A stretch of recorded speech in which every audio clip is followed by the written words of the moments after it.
આજે આપણે બનાવવા જઈ રહ્યા છીએ એક એવી મીઠી અને સ્વાદિષ્ટ રેસીપી જેનું નામ સાંભળતા જ મોંમાં પાણી આવી જાય। જી હા, આજે આપણે ઘરે જ બનાવવાના છીએ માઉન્ટ આબુ સ્ટાઇલ રબડી। એક એવી શાનદાર મીઠાઈ છે જે બધાના જ લોકોને મનગમતી હોય છે। ગરમીના દિવસોમાં ઠંડક આપતી આ રેસીપી ખાસ કરીને સમર સ્પેશિયલ છે। બજારમાં મળતી રબડી તો તમે ખાધી જ હશે, પણ આજે જે રીતે હું તમને રબડી શીખવવા જઈ રહી છું એ તમે એકવાર બનાવી લેશો તો ફરી ક્યારેય બહારની રબડી લેવાનું પસંદ નહીં। આ રેસીપી બનાવવી બહુ સરળ છે અને માત્ર થોડા જ ઇન્ગ્રેડિયન્ટ્સ માંથી મજેદાર રબડી ઘરે બનાવી શકો। તો ચાલો મોડું કર્યા વિના આજની ખાસ રેસીપી શરૂ કરીએ।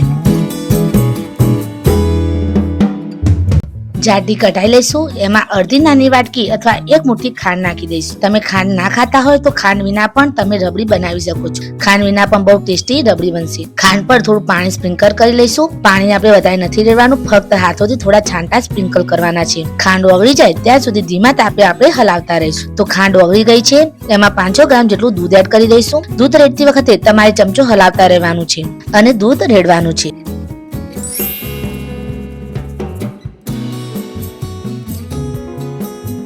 ડ્રાય ફ્રૂટ્સમાં કાજુ, બાદામ, અખરોટ કે પછી તમારી પાસે જે અવેલેબલ હોય એ ડ્રાય ફ્રૂટ્સ નો થોડો દાણેદાર મોટો ભૂક્કો બનાવીને આમાં એડ કરી દેવાનો છે। દૂધને સતત આપણે હલાવતા રહેવાનું છે। ગેસની ફ્લેમને સ્લો ટુ મીડિયમ રાખવાની છે। 10 થી 12 ગ્રામ જેટલો મોળો માવો એડ કરી દઈશું હાથોથી મસળીને। માવાથી રબડી બહુ સરસ બને છે અને માવાથી જ રબડીનો ખરો ટેસ્ટ એડ થતો હોય છે। તમારી ઈચ્છા હોય તો તમે ઇલાયચી પાવડર પણ એડ કરી શકો છો। બસ હવે 15 થી 60% દૂધ બળી જાય અને રબડી એકદમ જાડી થઈ જાય ત્યાં સુધી આપણે સતત હલાવતા રહીને થવા દઈશું।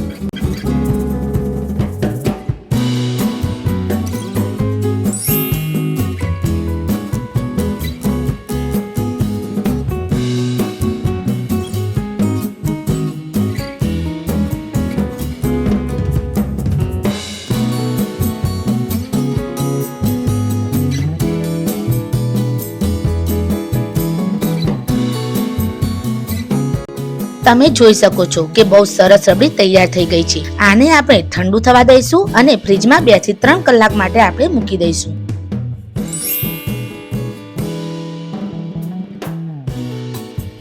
આ રબડી તમે ફ્રીજમાં રાખીને ઠંડી ઠંડી સર્વ કરો, મલાઈદાર સ્વાદને એન્જોય કરો। અને હા, આ રેસીપી ઘરે મહેમાન આવ્યા હોય કે કોઈ ખાસ પ્રસંગ હોય તમે બનાવીને ખવડાવશો તો માઉન્ટ આબુની યાદ જરૂર અપાવી દેશે। જો તમને આ રેસીપી ગમી હોય તો વિડીયોને લાઈક, શેર અને કોમેન્ટ કરવાનું ભૂલતા નહીં। અને હા, મારી ચેનલને સબસ્ક્રાઇબ કરો અને બેલ આઇકન દબાવી દો જેથી આવનારી નવી નવી સ્વાદિષ્ટ અને ટેસ્ટી રેસીપીની નોટિફિકેશન તમને મળતી રહે। ચાલો ત્યારે મળીએ નવી રેસીપી સાથે। ત્યાં સુધી સ્વાદિષ્ટ ખાઓ, ખુશ રહો અને ઘરે જ સ્વસ્થ અને ટેસ્ટી ભોજન બનાવતા રહો।